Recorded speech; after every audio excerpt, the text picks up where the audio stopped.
Hey guys, it's your boy Cino. Thank you for stopping by my channel. If you've not noticed yet, I'll be doing my review of The Witcher 3. We will be talking about the combat system, the music, and much more. Anyways guys, let's get right into it. Okay, so first thing I want to talk about is how massive this game actually is. I want to give credit to this photo and a few of the photos that I'm actually going to be using in this video. Thank you CrispyChris62 for allowing me to use a few of these. I really appreciate it.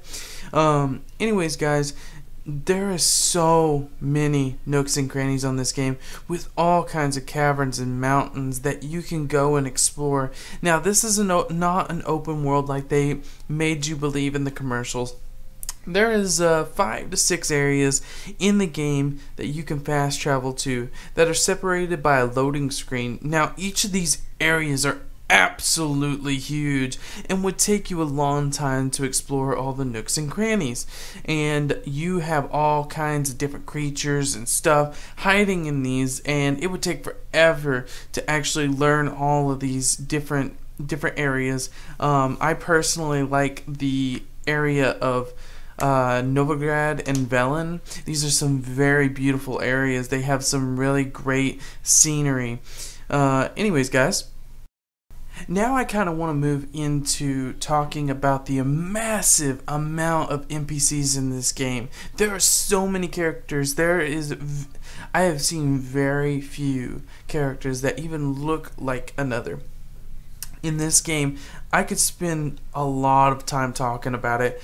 I will have to shorten it just by saying some of the characters that really stood out to me, and those characters are Geralt of Rivia, the main character, Triss Marigold, a potential lover, Yennefer, another potential lover that you are searching for, the Bloody Baron. He is one of those guys that stood out in the game as this big, massive guy that you're like, oh, maybe I shouldn't mess with him. And you'll learn some stuff about him. I'm not going to get too far into that. And Ciri. Ciri is the person that you are searching for. The Elder's Blood Girl. Anyways, guys, now these are just some of the most important people that you'll meet during the game. And there are some other amazing characters that you'll just have to play the game to find. And one of them I did not mention is Dijkstra. And I don't have a photo of him, but I hope you guys find him. He's pretty cool. And now I want to make a real quick statement. The sounds and the soundtrack that they have for the game is so far above any other game that I've played in a very long time.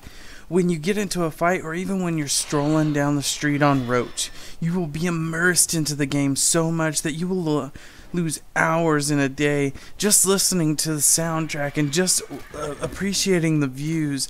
The game has such beautiful views. It's extraordinary.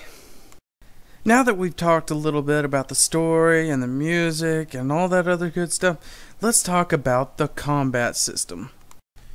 The combat system works off of the parry and dodge mechanics. If you do not know what parry or dodge means, parry means to stop another one's blade, or stop an attack, basically defending yourself. And dodging just means to jump out of the way or move out of the way. There is a huge learning curve in this game. You have to figure out what creatures to use the specific techniques, such as drowners. You can't block these creatures. You just have to use the dodge mechanic and of course your silver sword. But there's another mechanic of the combat system, and I really don't consider it part of the two main parts of it because it's actually magic.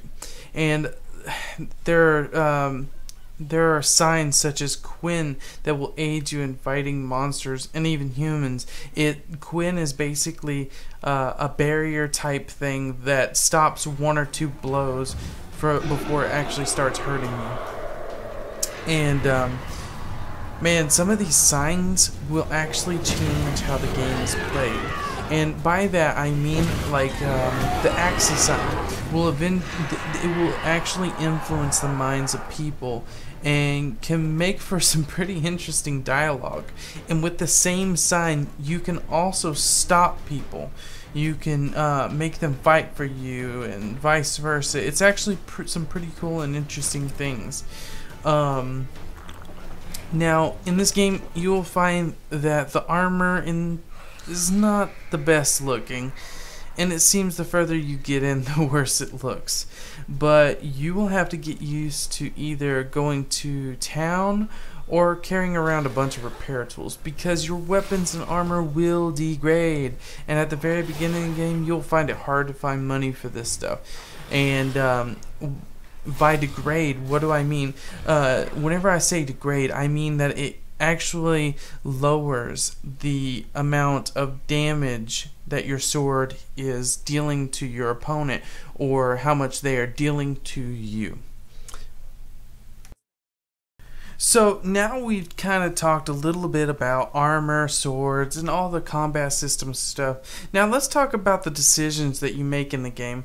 This game is one of the few games in my gaming career where your choices you actually make have not only an immediate effect on how the story goes, but it also affects how the game will end. And this can be a simple choice, such as how you talk to people, how you approach them, or who you have sex in the game with.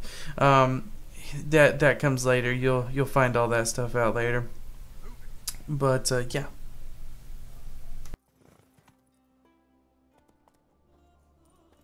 What's the big idea? See, I told you that that Roach is a character. He kicked me off about halfway down the mountain.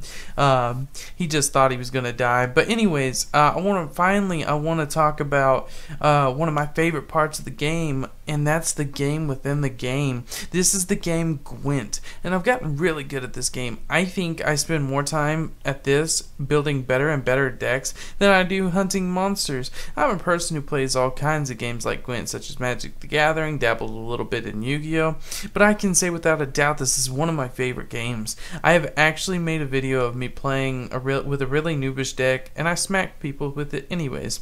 I think this game should be mass produced so that I can play it for real.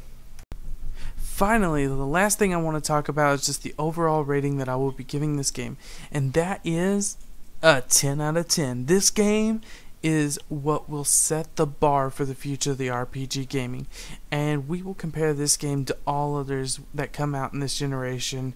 And if CD Projekt Red comes out with another Witcher or something of that nature and spends the time and effort to make another beautiful game, I will be a returning customer. Anyways guys, thank you for stopping by my channel. I hope that you can agree with some of my thoughts, and I hope that I've helped a few people with some of the information. If you have any questions, feel free to ask in the comment section below, and be sure you smash that like, share, and sub button. Anyways guys, this is your boy Pacino.